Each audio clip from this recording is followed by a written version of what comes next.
We're going to take a look today at something called a feature article. It's not quite the same as a news article, but it's just another part of journalism. Let's listen and see what a feature article is.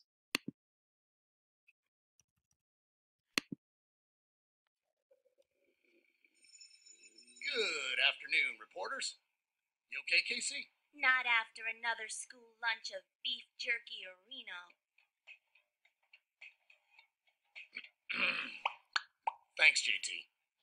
Ready to start writing feature articles? What's a feature article, Mr. E? A feature is about something real, but it's not just dry facts. It tells the story from a unique angle. It makes you laugh. It makes you cry. It makes you think. Today, you'll pick a topic for your feature. It helps to start with something you're an expert at.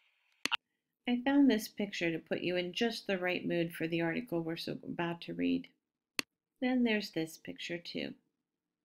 On to the text. So just looking at this, usually it applies to either newspaper articles, journalistic articles, in other words, feature articles, news articles. Some of them have the same characteristics. Now on this one, and this is a page from your literature book, the purpose of a newspaper article is giving you factual information about current events. It's going to be done in this inverted pyramid fashion. So you'll see that the summary lead is at the top. That's the most important information. That might be just a sentence or two that tells you the who, what, where, why, and even the how of the story. Then you have your important details next, and then your least important details at the very, very bottom. There are some other features of a newspaper article as well, including the headline, which is the catchy boldface words that will tell you what the article is about. The subhead, which are extra boldface words. There isn't always a subhead, but sometimes there is, and that'll add details to the title. The byline is the name of the reporter. The dateline is the location and the date that it was reported, and again the lead is this part over here, the very beginning part of the sentence or paragraph or article that begins and tells you what's going on. Now, there'll be different tones of voice based on the different kinds of diction. So maybe in the neighborhood section or in the living section, you're going to have a much more casual, attention-getting article, whereas in the news, the actual news, the city news, the local news, the national news, the real estate section, the business section, you're going to have much more down-to-earth, factual, unbiased kinds of beginnings. Okay, so we're going to take a look at this story, which is called Eking Out a Life. You'll see up here that here is the main title. Here is the subhead or subtitle. Here is the byline by Matt Sermon. Here is the dateline.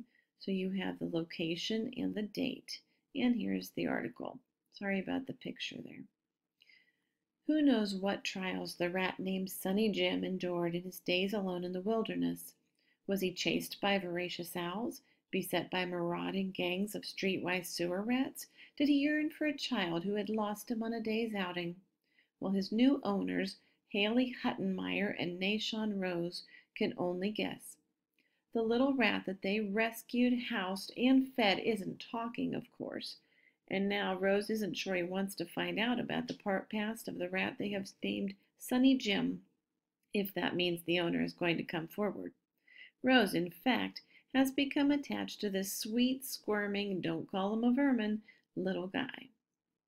All the former veterinary hospital employee knows is he was returning from a short hike through Corrigansville Park one Tuesday when a bundle of fur scampered across the parking lot.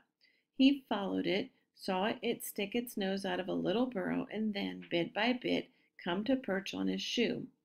I was kind of concerned that if I didn't catch him, he'd probably be eaten, Rose said. He probably couldn't have been out there more than a day. The rat wasn't wearing any tags, there were no remnants of a leash, but he had to be a pet. Just look at the white and brownish gray markings, his docile, could one go so far as to say friendly, behavior, his clean fur, and diminutive size. Now, docile means tame, diminutive means small. Clearly, this was not one of those sooty, dirt-brown outdoor creatures known as Rattus ratus. So, He brought the rat home, and there he and his fiancée, Huttenmeyer, welcomed the rat into their family of 2 dogs and 3 cats. Now, Sonny Jim has his own room, well, a cabinet actually, with a cubbyhole formed by truck bricks, a handful of toys, a soft bed of wood shavings, and regular meals. Huttenmeyer insisted that they place an ad seeking its owner. "My theory is a kid took him out to play and lost him," she said. "But so far they've received no calls. While Huttenmeyer feels a bit for the poor owner, Rose doesn't want to give Sonny up. He thinks a mom forced her kid to abandon the creature when she realized there was a rodent hiding in a bedroom." Which brings up the question, isn't owning a rat found in the woods, even one with a cute glossy face, busy little hands, and a slippy short tail, a little worrisome? "Oh, we can't turn down a cute face," Huttenmeyer explained, and experts agreed. Sonny Jim is almost certainly not a tree-dwelling, bubonic, plague-carrying, skinny wild rat. He is closer to man's best friend. "Oh, rats are like little dogs," said Louis Stack, membership director of the Riverside-based American Fancy Rat and Mouse Association, whose members raise show rats the way purebred owners raise show dogs. "They can sit on your shoulder and watch TV with you." And indeed, rat lovers are not shy about their enthusiasm. The web hosts scores of sites extolling or celebrating Rattus norvegicus, the pet rat, domesticated about 100 years ago in England, and dispelling what they call misinformation about the cleanliness of their pets. "There are people who are fanatical about rats," Stack said. "There are all kinds of newsletters." Huttenmeyer and Rose have no intentions of going that far.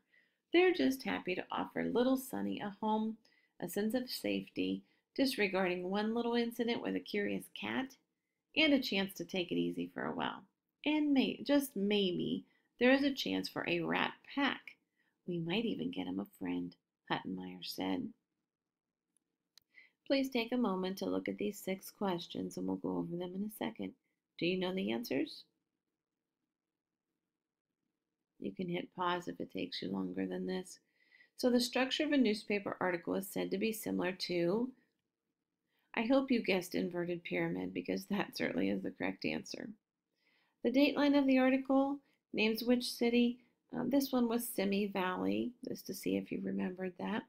The subhead of the article tells you that a couple has adopted a stray rat. The subhead actually was couple welcome a rescued rat into their home. The byline of the news article shows it was written by Matt Sermon.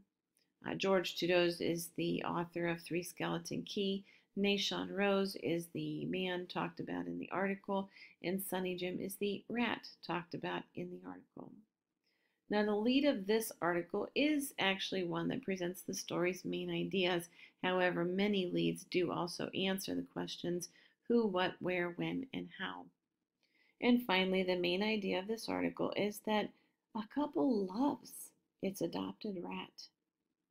Yes, that's correct. Go figure.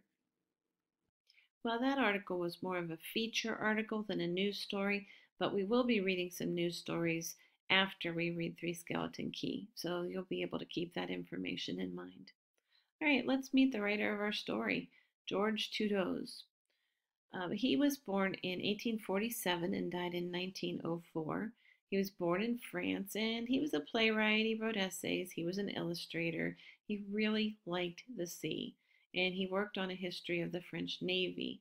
One critic says his storytelling style has the impact of a powerful man at the fair who, for the fun of it, takes the hammer and at one blow sends the machine off to the top, rings the bell, and then walks off. This story was first published in Esquire magazine. It was really famous for its macho adventure stories. There's a map in the book, but here's a little bit better map. You can see the Atlantic Ocean and Brazil and get a little bit better idea of where this story is coming from. Okay, we are almost finished. You're going to go next, as soon as we're done here, to Blended Schools. You will go to Language Arts for Mrs. Leonard. You'll go to Quarter 1 in the reading materials for quarter one. You'll go down to Unit 4, 3 Skeleton Key, you'll see here, and you're going down to this reading guide, which you will download into Notability. Once you do that, it's going to look like this, and you'll see here that there are vocabulary words here at the very top. You're going to stop after you complete 1 through 8. You may look up the vocabulary words in a dictionary or using your iPad. For the one last part here, I'd like to play for you a little video that I found that will help get you ready for our story. I hope you enjoy it. Check it out.